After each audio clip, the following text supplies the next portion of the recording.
Saúde a todos com a paz do Senhor, amém? Amém. Glória a Deus, louvamos a Deus por mais esse dia, por esta chuva que caiu na tarde para nos refrescar. Deus, Ele é maravilhoso, né, irmãos? Abra sua Bíblia comigo no Salmo de número 23. Salmo 23, muitos sabem de cor esse salmo. Amém? O título desse salmo diz assim: a felicidade de termos o Senhor como nosso pastor.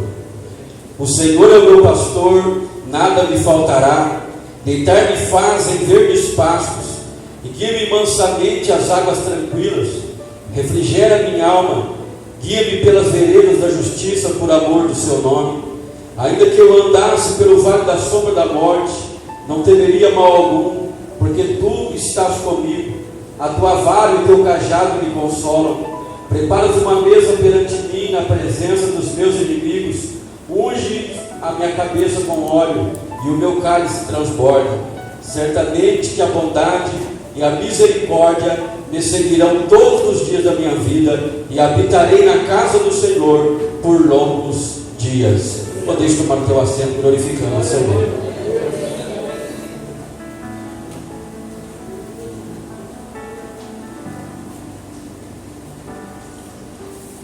O próprio título desse salmo, ele já diz: a felicidade de termos o Senhor como nosso pastor.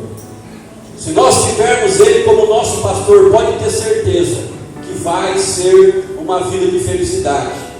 Porque quando o salmista Davi, ele escreveu esse salmo, ele escreveu sob a perspectiva de um pastor, pois também ele era pastor de ovelhas. Então ele sabia muito bem aquilo que ele estava escrevendo.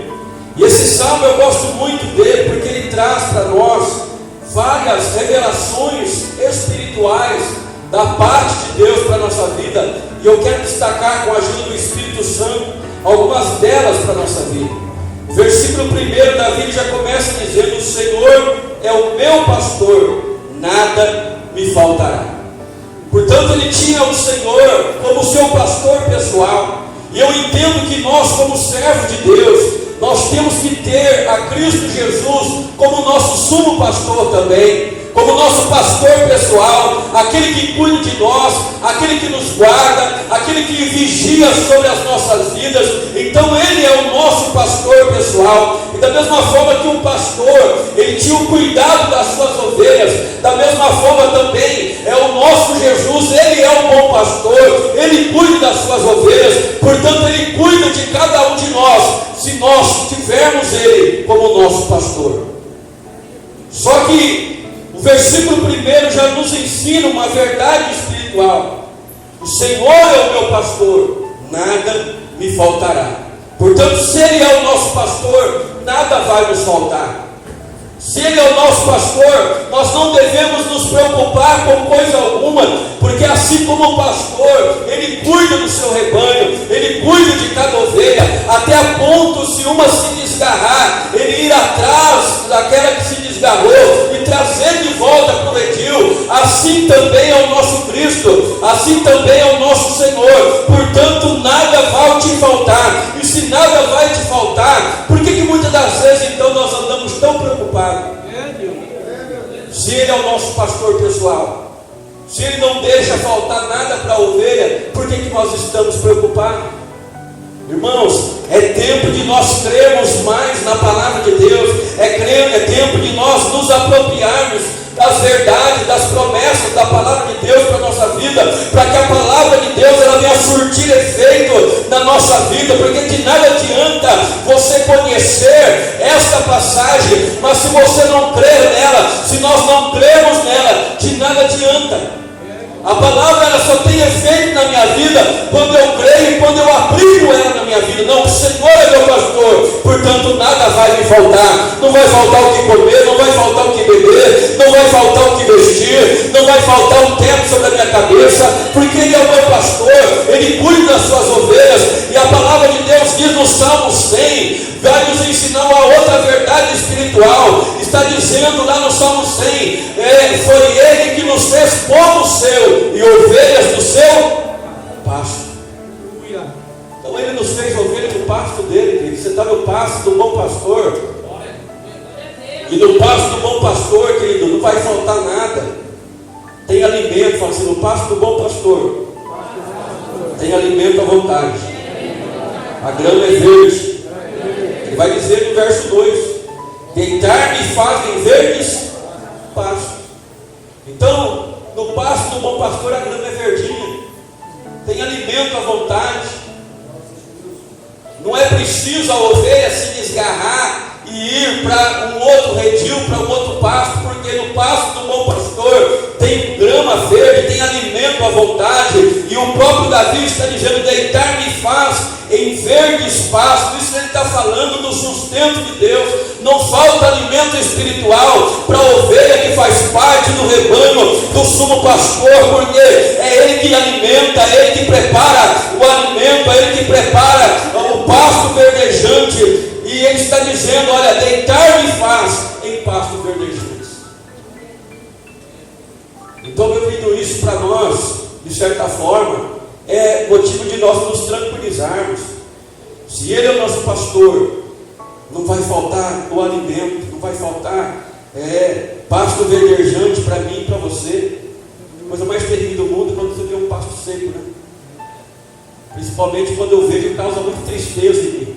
Você vê época de muita seca, você olha, o pasto está seco, os animais sofrem, mas no pasto do bom pastor, querido, não falta grama verde, não falta pasto verdejante, porque é ele que cuida, é ele que dá a chuva, é ele que faz regar a chuva para fazer a grama crescer. Isso nos ensina também da providência de Deus. Pode ter certeza, querido, que as chuvas de Deus vão estar sobre a tua vida nesse ano de 2019. Essa palavra é profética para a tua vida. Não vai faltar chuva sobre a tua vida, não vai faltar, querido, aleluia, os recursos celestiais sobre mim e sobre ti. E na parte B ele diz: guia-me mansamente às águas tranquilas. Aqui Davi nos ensina outra verdade espiritual. Por que ele diz: guia-me mansamente às águas tranquilas? Porque as ovelhas, elas têm que ser guiadas mansamente.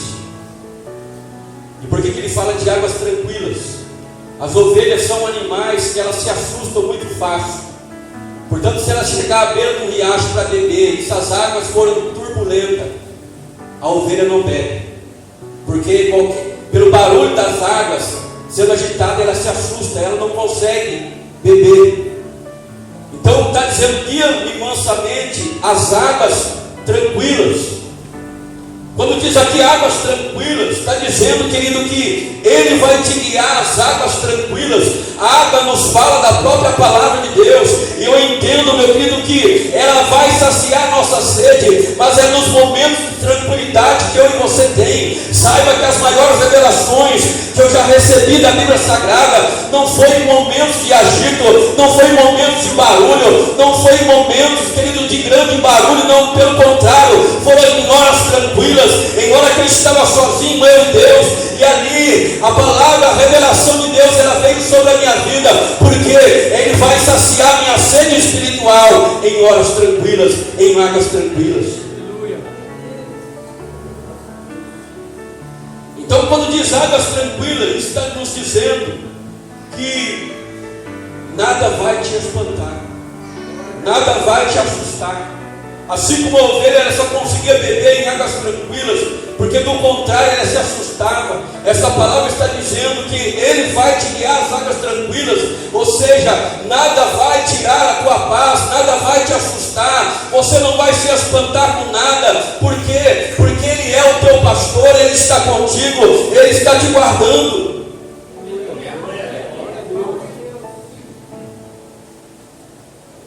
Fala para o irmão assim: o Senhor Jesus nos leva às águas tranquilas, águas que saciam a nossa sede espiritual.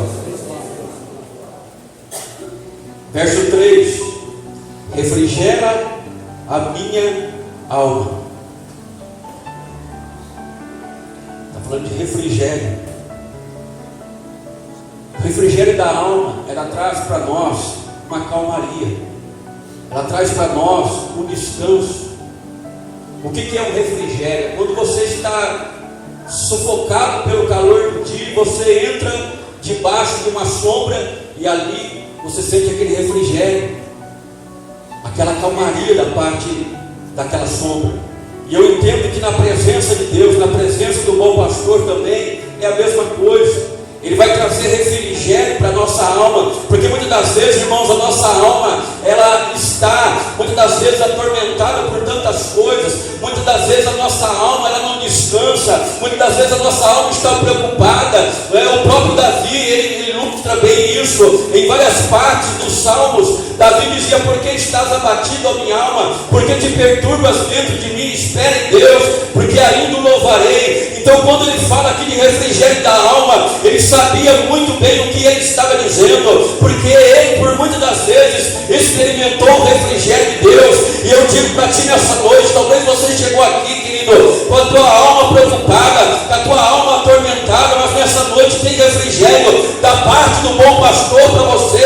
Ele vai tirar toda a preocupação, ele vai tirar do teu coração tudo aquilo que tem te atormentado, tudo aquilo que tem trazido pesar para a tua alma. Pode ter certeza de uma coisa: o refrigério de Deus, ele traz calma e descanso para você.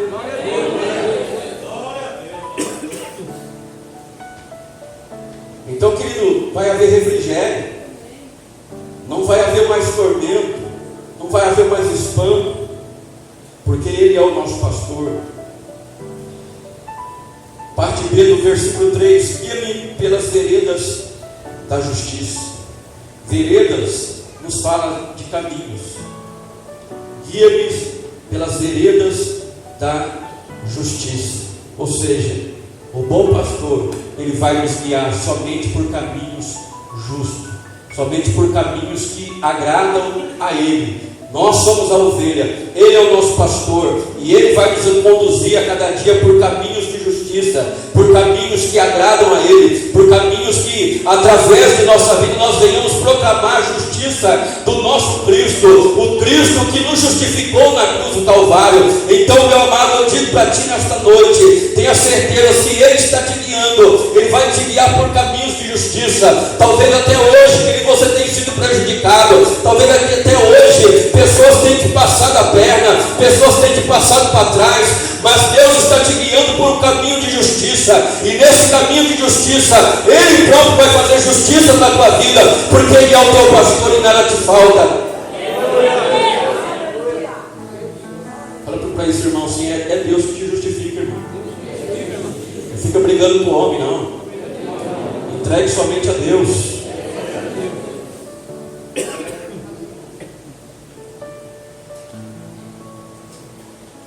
Ele diz: guia-me pelas veredas da justiça por amor do seu nome. Quando ele está dizendo aqui por amor do seu nome, Deus, ele tem um nome a zelar. E um dos títulos desse Deus se chama Jeová Tsidkenu. Quem sabe o que significa? Jeová Tsidkenu, Senhor, justiça nossa. É um dos títulos do Senhor.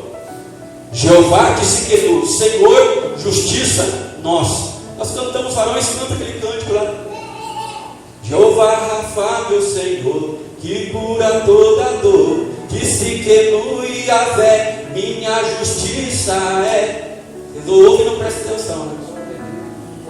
Então, o Senhor, justiça nossa. Então ele tem um nome a zelar, e Ele é um Deus de justiça.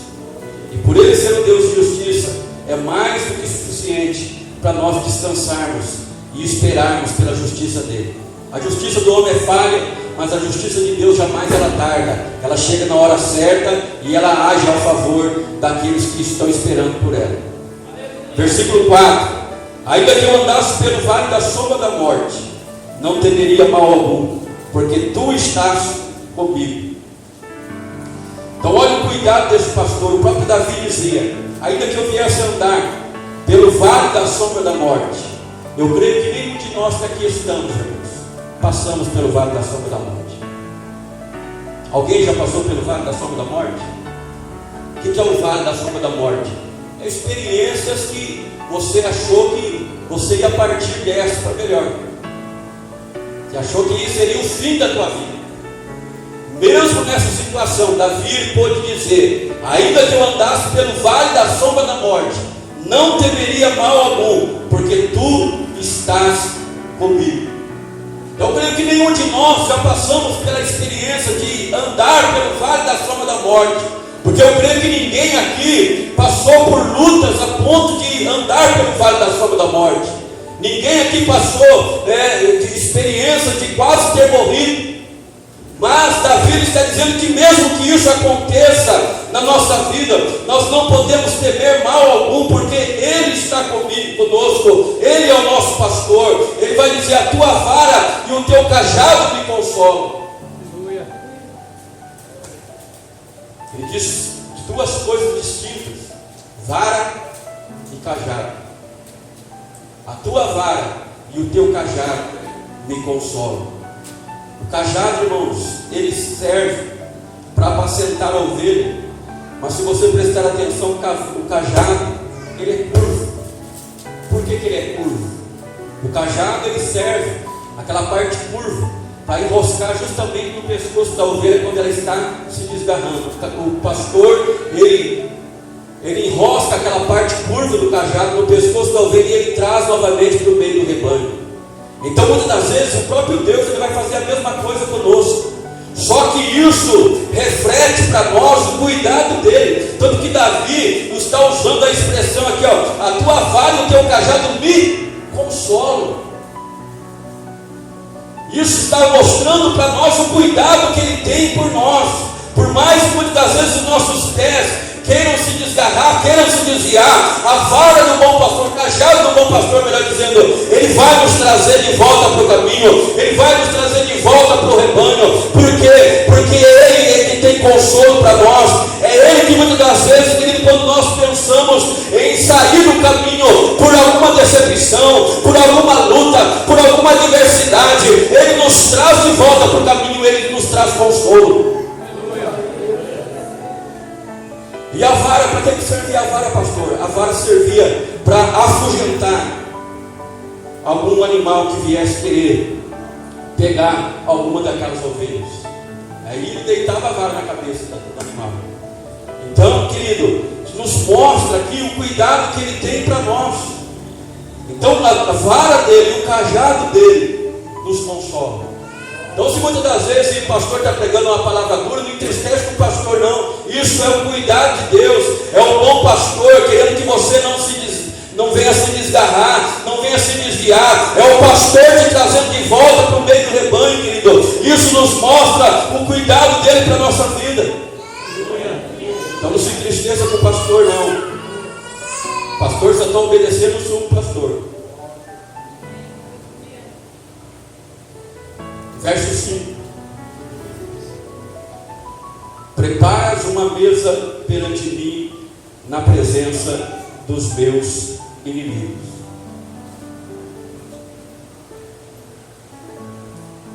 Se nós estamos, irmãos, na presença dele, pode ter certeza que vai ter sustento para nós.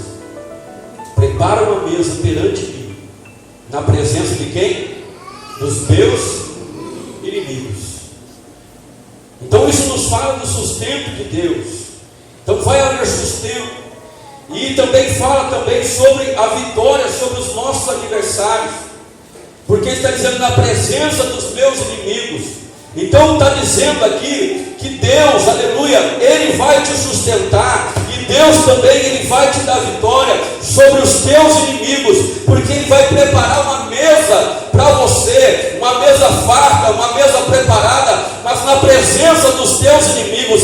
Saiba de uma coisa, querido, que Deus, muitas das vezes, aleluia, Ele vai pegar aquele que te desprezou, aquele que te desonrou, e vai colocar para se assentar na mesa juntamente com você, para ver a vitória de Deus. Eles terão que ver a vitória de Deus na minha vida e na tua vida, e para entender que Deus é o nosso pastor, que Deus, aleluia, é aquele que cuida de nós. Portanto, Ele é aquele que pega o desprezado, Ele é aquele que pega o rejeitado, Ele é aquele que pega aquele que as pessoas muitas vezes não dão nada para eles, e prepara uma mesa cabeça perante os inimigos dele e mostra que é Deus na vida de cada ovelha.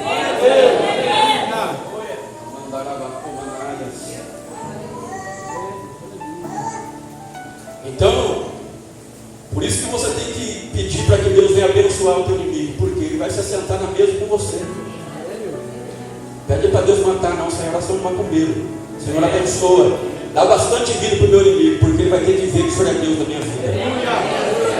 Abençoa, a palavra de Deus diz: abençoar é aquele que vos maldiz. Então não joga praga, não pede para Deus matar, não. Deus, ele vai colocar os teus inimigos diante de ti e uma mesa preparada, aonde eles vão ver que Deus, ele é conosco. Parte B: unges a minha cabeça com óleo. A unção com óleo, irmãos, ela, além de representar a presença do próprio Espírito Santo, no Antigo Testamento e no Novo Testamento também, a unção com óleo, ela representa a honra. Por quê? Nós vemos naquela passagem, quando Jesus ele chega na casa de Simão, e aquela mulher, ela entra na casa de Simão e ela começa a chorar aos pés do Senhor, e começa a enxugar com os seus cabelos, e começa a ungir os pés do Senhor. Simão, ele começa a questionar: mas se esse homem fosse profeta, ele saberia que tipo de mulher que está tocando nele, porque é uma pecadora. E Jesus, então, conhecendo o pensamento de Simão, era conhecido como Simão leproso, ele era um fariseu. Jesus disse para Simão: olha, Simão, eu entrei em tua casa e você não me deu ósculo santo, mas essa, desde que chegou aqui, ela não cessa de beijar os meus pés. Você também não me ungiu com óleo. Por quê? Naquela época, principalmente no Antigo e no Novo Testamento, havia um costume que era ungir as visitas especiais. Isso era um sinal de honra. Por isso Cristo disse para Simão: olha, você não me ungiu com óleo, mas ela me ungiu. Porque Jesus era uma pessoa importante. Então Maria, ela ungiu os pés do Senhor Jesus, porque Jesus era alguém especial para ela. Então unção, ela, além de representar a própria presença do Espírito Santo, mas isso também nos fala de honra. Quando Davi está dizendo: unge a minha cabeça com óleo, está falando também de honra para a vida dele, porque somente 3 classes de pessoas que eram ungidas: eram reis, sacerdotes e profetas. Então isso está falando de honra de Deus para a nossa vida. Então Deus, ele vai nos honrar, vai ter unção sobre a nossa cabeça, vai ter óleo. Pessoas especiais eram ungidas com óleo quando chegavam no lar. E assim também, querido, é o que nosso pastor ele faz. A partir do momento que nós entramos na casa dele, na presença dele, nós já recebemos a sua unção. Isso aqui basta você ler lá na carta de João: a unção que recebeste dele permanece em vós. Então, quando você chegou e entrou na presença dele, ele já te ungiu. Falei, ele já te ungiu com óleo de alegria. Fala assim: você é alguém especial para o bom pastor.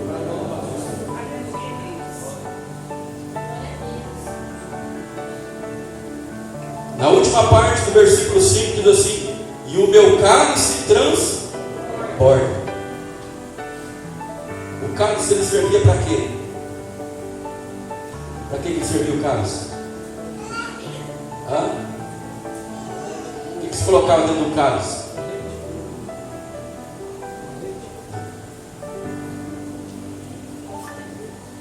Sangue? Não. Quem falou vinho?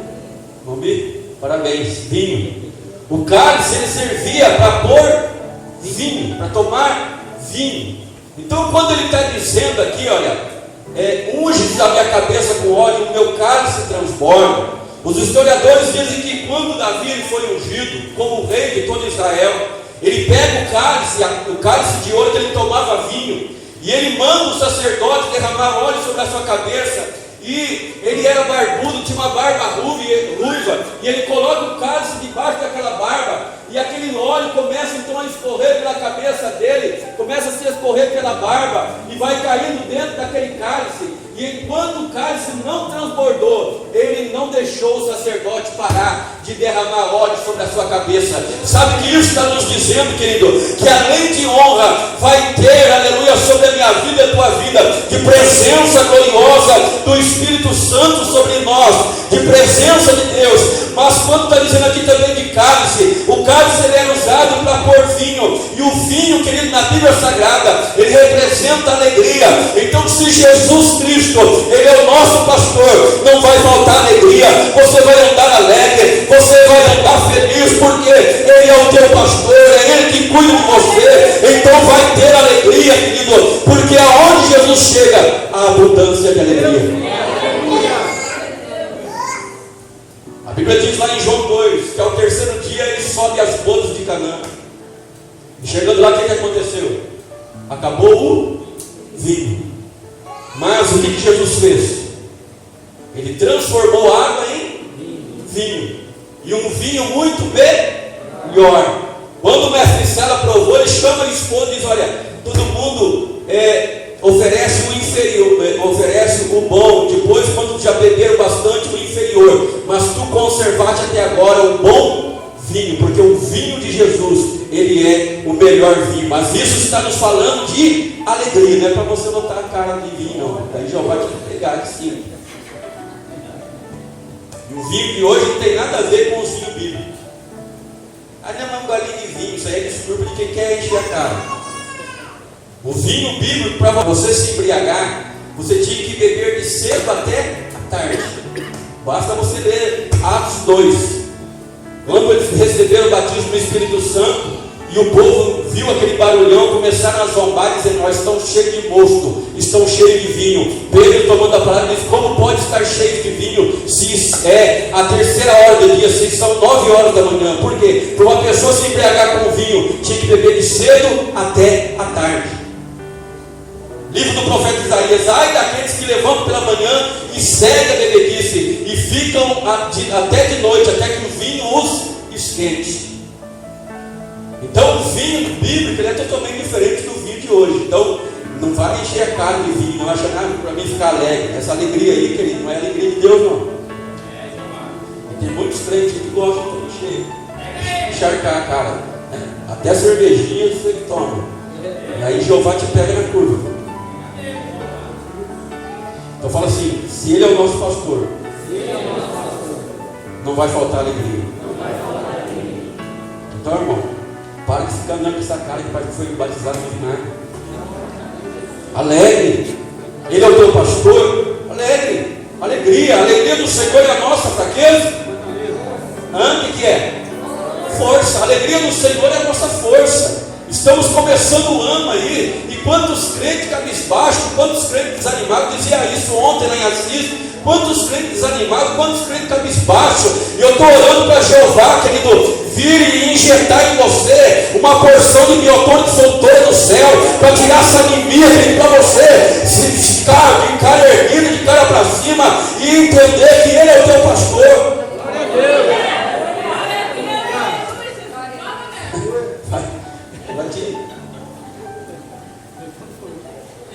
Eu tomei muito aquilo. Vai te dar uma dose de biotônico fontura do céu para tirar essa anemia espiritual.